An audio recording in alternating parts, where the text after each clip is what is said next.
Labvakar! Jaunā ceturtdienā, jaunā lidojuma plānā. Šajā reizē raidījumā vairāk stāstīsim par to, kā aizraušanās bērnībā ir novedusi pie lieliskiem panākumiem jau pieaugušā vecumā. Vispirms dosimies uz Jelgavu, kur atrodas uzņēmums UAV Factory. Tas ir uzņēmums, kurš pasaules līmenī ir guvis labu slavu, ražojot bezpilotu lidaparātus. Turklāt šī uzņēmuma ražotais lidaparāts aizvadītajā vasarā arī uzstādīja pasaules rekordu, veicot garāko lidojumu bez pārtraukuma, bet sākās, kā jau minēts, viss ar aizraušanos bērnībā. Pasaulē garākais lidojums bezpilotu lidmašīnu mini klasē, un pasaulē atpazīstami klienti ir Jelgavā bāzētā uzņēmuma UAV Factory nodrošinājusi stabilu vietu globālajā tirgū. Šodien uzņēmums, kur vada gados jaunais Konstantīns Popiks, ir saražojis vairāk nekā 100 šādas klases bezpilotu lidmašīnas. Tās pildot dažādas misijas, lidot tālu aiz Latvijas robežām un arī Eiropas kontinentu. Pārdevām mēs diezgan daudz lidmašīnas, tagad apmēram 30 valstīs. Un kompānijas ir visdažādākās, sākot ar Greenpeace, beidzot ar specifiskām laboratorijām Amerikā, kuri testē kaut kādu ierīci, kuru vajag dabūt gaisā un vajag, lai viņa lidotu. Tā kā viņi izmanto mūsēs lidmašīnas kā tādu gandrīz vai vešanas ierīci, lidmašīnu, kur vienkārši veda apkārt viņu sensoru, un viņa mēra kaut ko.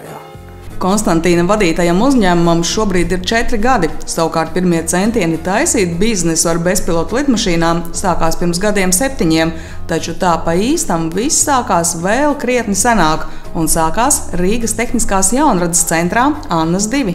Es uzzināju par to centru, kad man bija 11 gadi, un uzreiz nākamajā dienā es aizgāju uz to centru un iepazīstināju skolotāju, un es vienmēr gribēju taisīt modeļu lidmašīnas.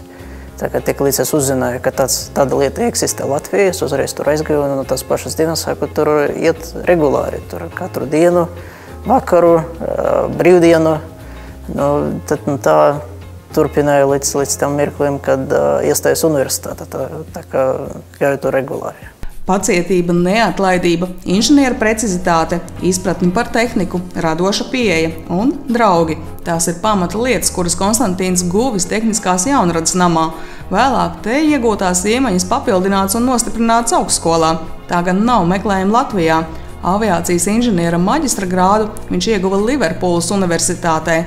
Studijas esot nostiprinājuši pārliecību, ka aizraušanos var pārvērst darbā. Sekoja daudz neatlaidības, un šodien Konstantīns ir sekmīga uzņēmuma vadītājs. Es vadu uzņēmumu UAV Factory, kura būvē bezpilota lidaparātus un visādas sistēmas, kas nāk līdzi vai ir saistītas ar tāda veida aparātiem. Tātad mezglus, mehaniskus mezglus, programmatūru un elektroniku. Tas ir viss domāts priekš bezpilota lidaparātu. Taču arī tā pirmsākumi ir meklējumi jaunradas namā. Pirms uzņēmums bija norganizēts, mēs īstenībā būvējam to pašu lidmašīnu Annas 2. Tā pati komanda, kura mēs strādājam, mēs arī to būvējam pirms uzņēmums tika nodibināts. Tas notika pirms 6 gadiem. Vēl studējot augstskolā, Konstantīnam radās iespēja piesaistīt privātu finansējumu, lai radītu Latvijā pirmo bezpilota mini lidmašīnu. Pamata ideja bija uzbūvēt lidaparātu, kuru vēlāk pārdot, kā klients esot uzlūkoti bruņotie spēki. Kopīgiem spēkiem un nebūt ne bez grūtībām puišu komandai lidmašīnu ar nosaukumu Vārna arī izdevās radīt. Lidaparāts svēra tikai 1 kilogramu, bija 1 metru garš un ar tikpat lielu spārnu vēzienu. Komanda esot caurām dienām strādājusi tikai ar ticību un optimismu, ar niecīgu finansējumu un bez reāliem ienākumiem. Brīdī, kad darbs vainagojās ar uzbūvētu aparātu, kas sekmīgi arī noprezentēts un atlicis vien tikai tik daudz kā parakstīt līgumu, sākās krīze. Tā pārvilka treknu krustu nevien projektam, bet arī komandai. Kad tika norganizēts uzņēmums, mums nesanāca palikt visi uzņēmumi. Tā kā mēs norganizējam visu no nulles. Tā kā mums nebija nekā pilnīgi. Mums nebija ne investīciju, lai attīstītu, lai maksātu algas paši sev. Tā kā tas arī ir tas ierobežais varbūt faktors, kāpēc arī varbūt daži no cilvēkiem nepalika tajā uzņēmumā. Ja? Tā kā mēs sākam pilnīgi no nulles, un tā kā mums sanāca attīstīties kaut kāda veida līdz tai stādījai, kā mēs esam te. Ar vārdu te vajadzētu saprast sekmīgu uzņēmumu, kas ar savu unikālo produkciju ir iekarojis stabilu nišu un nopietnus klientus. Uzņēmums būvē viena tipa bezpilota lidmašīnas – Pingvīns. Tas sver 20 kg un tā izmēri ir 3,3 x 3 metri. Aprīkots ar dažādu papildu aprīkojumu, bezpilotu lidaparāts paredzēts visdažādākajām misijām. Piemēram, viens no speciāli aprīkotiem pingvīniem vācot ziedputekšņus ASV kādas universitātes laboratorijām. Citi strādā Greenpeace uzdevumā, bet vēl kādi veic kartogrāfēšanu. Tomēr galvenā bezpilota lidmašīnas funkcija ir novērošana. Tāda veida aparāti tagad ir domāti novērošanai un visādu parametru mērīšanai. Tā kā, ja kaut ko vajag nomarīt un no gaisa to var izdarīt, tad tāda lidmašīna ir tāds kā labs variants. Jā. Kartografēšana, kad no gaisa lidmašīna varētu lidot virs kaut kādiem zemes gabaliem un pēc tam sašūt to visu vienā kartē, kā mēs redzam Google Maps, piemēram, kaut kas līdzīgs. Bet to varētu darīt, piemēram, reiz dienā, ne tā kā satelīts palido vienreiz 5 mēnešus un bija tur piemēram, makoņi bija un nesanāca nekās. Lidmašīna viņa ir nedarga, lido virs zem makoņiem un varētu paņemt to pašu karti ar lielāku precizitāti. Lai arī šodien runājot par bezpilotu lidaparātiem, pirmām kārtām prātā nāk tā saucamie kopteri, Pingvīns ir kaut kas pilnīgi citādāks. Kopteri tagad ir gan vaļasprieks, gan filmēšanam visādām domātas lietas. Ja. Mums ir drusiņi citi uzdevumi, ko mēs pildam. Viņi ir atšķirīgi ar to liederīgo kravu, kas lidmašīnā nes iekšā. Mēs varam pacelt diezgan daudz liederīgas kravas un lidot diezgan ilgi. Ja. Un ar citu ātrumu mēs varam lidot 5 reizes varbūt ātrāk nekā viņi arī. Ja. Tā kā tie uzdevumi nosaka, kādu platformu vajag izvēlēties. Vai tā ir lidmašīna, vai tas ir kopteris. Ja vajag tepat palidot un nofilmēt to māju priekš žurnālu, tad noteikti mūsu lidmašīna nebūtu tā vajadzība. Viņa būtu pārāk dārga, pārāk ātra, pārāk sarežģīta, vajadzētu lielu komandu, lai viņu kaut kur palaist un tā tālāk. Jā, tā kā kopteris būtu tas labākais, bet citiem mērķiem, kur tieši vajag lidot ļoti ilgi, lielus varbūt platumus apskatīt, nest kaut kādu ļoti sarežģītu kravu. Tas lidmašīniņas viņas domātas, lai kaut ko risināt kaut kādu problēmu. Jā, tad novērošana ir teiksim, tad vajag apskatīties no gaisa, tā ir problēma. Jā, tad pastāv kameras, kuras domāti tādu problēmu risināšanai, novērošanai no gaisa, tas ir ļoti specifiskas kameras. Un tādu kameru mēs varētu paņemt, pielikt pie lidmašīnas un lidotu apkārt. Tad dažreiz vajag novērot ļoti ilgi, 10 stundas, 20 stundas, 30 stundas. Ja, un tas nosaka, kādu aparātu jūs izvēlēsieties. Ja, tā kā nav jēgas lidot 1 stundu un 24 reizes dienu to lidmašīnu pacelt un nolaist, jo viņa plīst tieši pie pacelšanas un nolaišanas. Ja, tā kā tas būtu ļoti patīkami, ja lidmašīna lidotu ilgi un varētu palikt gaisa ilgi. Un Pingvīns ir pierādījis, ka gaisā tas var palikt ilgi. Aizvadītajā vasarā nolidojot bez apstājas 54 stundas un 27 minūtes, Jelgavā uzbūvētais bezpilotu lidaparāts uzstādīja jaunu, ilgākā lidojuma pasaules rekordu savā klasē, iepriekšējo pārspējot par 16 stundām. Pingvīnam optimālais darbības augstums ir līdz 1 kilometram, bet ātrums ap 70 km/h, lai gan tas spēj pacelties pat 5 km augstumā un lidot gandrīz 2 reizes ātrāk. Šodien uzņēmums ar saviem bezpilotu lidaparātiem jūtas diezgan stabili. Tirgū viņiem nav daudz konkurentu. Kaut visticamāk tuvāko gadu laikā situācija varētu mainīties. Tādēļ arī UAV Factory domā par darbības paplašināšanu. Šobrīd mums ir tāds unikālais biznesa modelis, ka mēs esam ražotājs, kurš pārdod tās platformas kompānijām, kuras saucas integratori. Integratori ņem to platformu un viņi pieliec klāt nedaudz elektronikas. Un tieši tā elektronika nosaka, priekš kā būs domāts lidaparāts. Ja? Viņš varētu būt domāts vienai problēmu risināšanai vai citai. Ja? Un tad integrators dod to uztais to maziņo soli ar modifikāciju, un viņš pārdod galiem lietotājiem. Ja. Mēs gribam attīstīties tieši tāda segmenta, kura mēs jau esam, bet nākotnē, kad tas attīstīsies, mēs gribam arī iet nedaudz citas nīšas, kur galēja lietotāji būtu drusciņ citādi nekā tagad mums ir. Tas būtu vairāk tādi kā tiešām galēja lietotāji, kā policija, ugunsdzēsēji un viss kaut kas tāds līdzīgi. Tā kā mēs gribam tuvāk tikt pie galējiem lietotājiem. Jelgavā būvētā bezpilotu lidaparāta cenas svārstās no 10 līdz 25 000 eiro. Ja lidmašīna aprīkot ar papildu mezgliem vai tādām iekārtām kā katapulta, ko izmanto palaišanai, cena var pieaugt līdz 40 000 eiro, bet pilnībā aprīkoti un konkrētiem militāriem vai civiliem mērķiem paredzētie lidaparāti, ko pērk gala lietotāji, maksā vairāk nekā 100 000 eiro. Taču lielāko cenu veido tieši tas, kas lācītim atrodas vēderā, jeb programmatūra.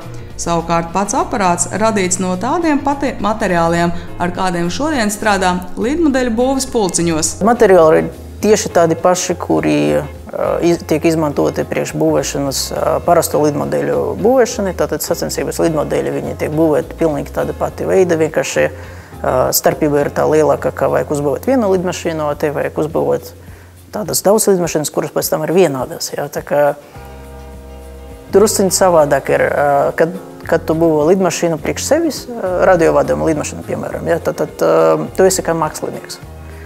Te tu nevairāk, bet te mēs nodarbojamies ar ražošanu. Ja? Tā kā daudzas lietas ir jādara pavisam citādāk, un lielāku daļu no lietām jādara pavisam savādāk nekā tajā sportā. Ja? Bet principi tādi paši. Materiāli, kompozita materiāli, iemācījos ar tiem strādāt sākotnēji ANAS 2. Tagad tur diezgan advancēti māk strādāt skolotāju ar tiem materiāliem, tā ka viņi var iemācīt bērnus vai pusauģus izmantot materiālus pilnvērtīgi. Konstantīns mums atklāja, ka pašam laiku pa laikam sanāk doties lidojumos, un sēžot lidmašīnā, tā viņam joprojām šķiet kā īsts brīnums. Pašam gan būvēt lielas lidmašīnas viņam nekad nav gribējies, tāpat kā nav vilinājis pilota darbs. Šajā mirklī Konstantīns ir gandarīts par savu darbu, kas tik cieši savies ar bērnības aizraušanos. Tādēļ viņš viennozīmīgi noteica, ka kad pašam būs bērni, galva ilgi nebūs jālauza, kā viņus nodarbināt brīvajā laikā. Uz ANAS 2 es noteikti savu bērnu aizvedīšu, tas būs pirmais, ko es izdarīšu, un tālāk, kā jau bērnam pašam gribēs. Ja viņš būs tehniskais, tad tas ir labākais veids, kā attīstīt bērnu to tehnisko domāšanu, lai nākotnē viņš paliktu par profesionālu inženieri vai pat nav inženieris, bet tas palīdzēs attīstīt to problēmu risināšanas spējas un sagatavot tas tālākai dzīvei. Ja? Tā kā aizvedīšos viņu tur noteikti uz ANAS 2, bet kā tur tam bērnam ies un vai patiks, tas ir katra cilvēka izvēle. Ja? Bet pamēģināt vajag. Pēc tik daudziem labiem vārdiem mēs nevarējām laist garām iespēju apmeklēt arī jaunradas namu ANAS 2. Par to, kā mums tur gāja, pēc īsas pauzes nepārslēdziet kanālu.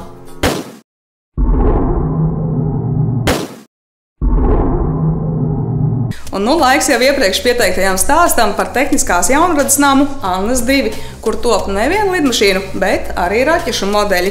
Tur nokļūstot vispirms tiekam iepazīstināti ar Lauri un viņa rokām darināto raķetes modeli, kas nesis arī startautiskas uzvaras.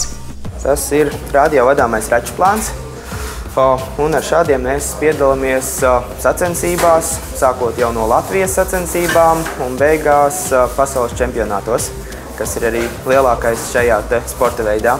Šis modelis konkrēti ir modelis, ar kuru es 3. vietu pasaules čempionātā ieguvu, un tas bija pagājuši gadu Slovākijā.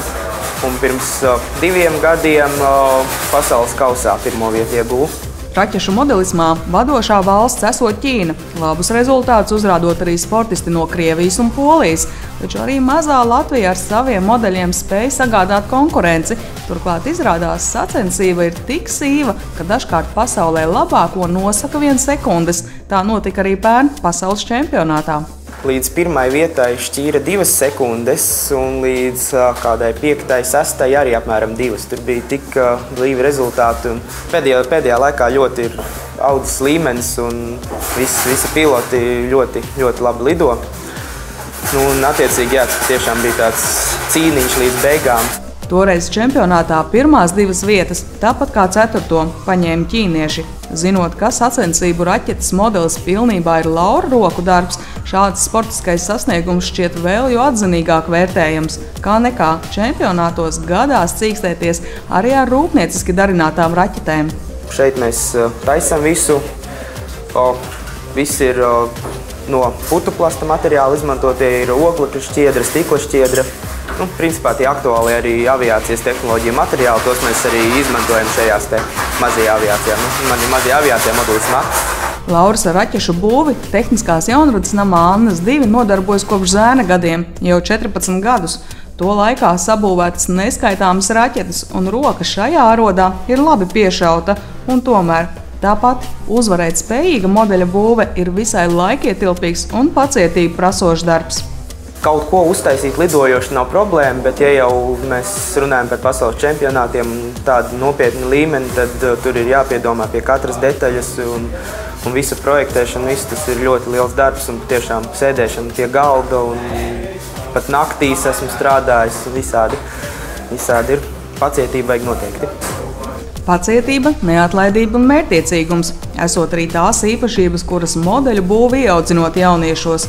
Protams, tam klāt nāk arī izpratni par tehniskajām lietām. Visas šīs īpašības jauniešiem nodara arī vēlāk, jau pieaugušo dzīvē. Un gluži kā mūsu raidījuma pirmā stāsta varonis Konstantīns jaunatnes namā saprata, kādu karjeru vēlas būvēt, arī Laurim, pateicoties pulciņam, izvēlēties savu nākamo profesiju nav bijis grūti. Lai arī tā nesaistās ar aviāciju, visu noteikusi jaunatnes namā iegūtā interese par tehniskām lietām. Studēju Rīgas Tehniskajā universitātē biomedicīnas inženieriju, tagad jau maģistra 1. kursā. Zināju, ka es iešu kaut kur saistībā ar inženierzinātnēm, un tas piedāvājums man tā likās ļoti interesants, un, kā teikt, to palīdzēt cilvēkiem un pa medicīnu un visu, tāpēc arī tāda izvēle. Tas gan nenozīmē, ka lidmašīnu būve palikusi pagātnē. Paralēli studijām šodien Lauris turpina apmeklēt Tehniskās jaunradas nama Annas 2, tiesa, jau kā pasniedzējs. Brīdī jau, kad jau sāku studēt universitātē, tad radās tāda iespēja un arī pieteicos darbā, un tas tā aizgāja tā kā pa līniju plūstoši. Vērojot savus audzēkņus, Lauris ir pārliecināts, dienās no viņiem varētu izaugt arī īstu lielu lidmašīnu konstruktori. Tie, kuriem pirmo lidmašīnas modeli izdevies sekmīgi uzbūvēt un arī ielidot, parasti jau ir tikuši pie sava āķa lūpām un cenšas uzbūvēt aizvien ko lielāku, sarežģītāku un labāku. Turklāt arī šodien viņa audzēkņu vidū ir tādi, kuri guvuši labus rezultātus starptautiskās sacensībās. Īstenībā tajā pašā čempionātā, kur man bija 3. vieta, 5. vietu ieguva junioru konkurencē dalībnieks, tā kā tas arī augsts vērtējums un cilvēki dara un principā ir nākotne. Tikmēr viņa paša skolotājs Roberts Brīvnieks, kurš palīdzējis apgūt lidmodeļu būves pamatus un jaunradas namā Annas 2 20 darba gados izaudzinājis neskaitāmus audzēkņus, kas tagad, ieņemot ļoti dažādus, taču lielākoties atbildīgus amatus, secina. Līdz ar laiku ir mainījušies arī bērni. Kādreiz bērni bija mieru 10-15 km sacensībām pat iet ar kājām, ja transporta nav. Tagad viņi paslinki mums. Tas gan nenozīmē, ka šodien puikas un meitenes baidītos arī nevien no tehniski sarežģītā, bet arī putekļainā lidmodeļu būves procesa. Roberts Brīvnieks, lidmodeļu pulciņu vadītājs, bijis 20 gadu garumā. Šodien viņš pārtrauc savas aktīvās darba gaitas, taču joprojām mēdz apmeklēt jaunradas namu, lai tiktos ar saviem kādreizējiem skolēniem, ja nepieciešams, dot arī kādu padomu par labāko tehnisko risinājumu kādam topošajam modelim. Pa 20 gadiem skatiet, ka katru gadu vidēji 100 bērni iziet cauri šim telpām. Kas nedēļu, kas mēnesi, kas 2. Un tās palikuši un kaut ko ieguvuši un iemācījušies, ka dzīvē tas ir palīdzējis. Kādu 100 noteikti tādi, kas augsts virsotnes sasnieguši augstu latiņu dzīvē. kas kotējās arī, varētu teikt, pat pasaules līmenī. Bentley firmu visi pazīst, man te tāds viens no vadošiem speciālistiem, inženieris. Arī par robotehniku, arī tā vadoši. Tāds ievērojams. Jūrnieki ir, mehāniķi. Vienvārds sakot, ilgadējais pasniedzējs ir pārliecināts, ka pareizi nodarbināts bērns dienās patiesi kļūst par sekmīgu un panākumiem bagātu cilvēku. Un tas viss tikai tāpēc, ka jau mazotnē, bez piespiešanas un tomēr tiek iemācīta pacietība un neatlaidība. Viņiem neko neliek, viņi paši dara. Es parādu ar ko, kā, no kā un viss. Te ir rādītājs, ko tu vari. Vērtība. Jo darbiņš jau māca darītāji. Jo, ko mēs sakam, tas jau tā, pa vienu auss iekšā, pa otru ārā.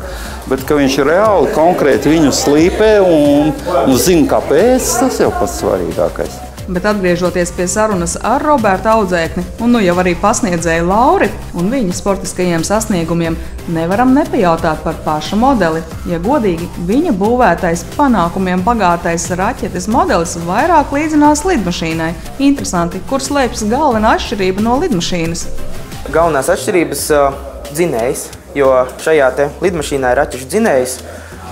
Tikpat kā ir lidmašīnas, teiksim, ar elektromotoriem, arī planieri, šis konkrēti planieris ar elektromotoriem, tāpat ir arī ar raķešu dzinēju, un tā ir tā specifika.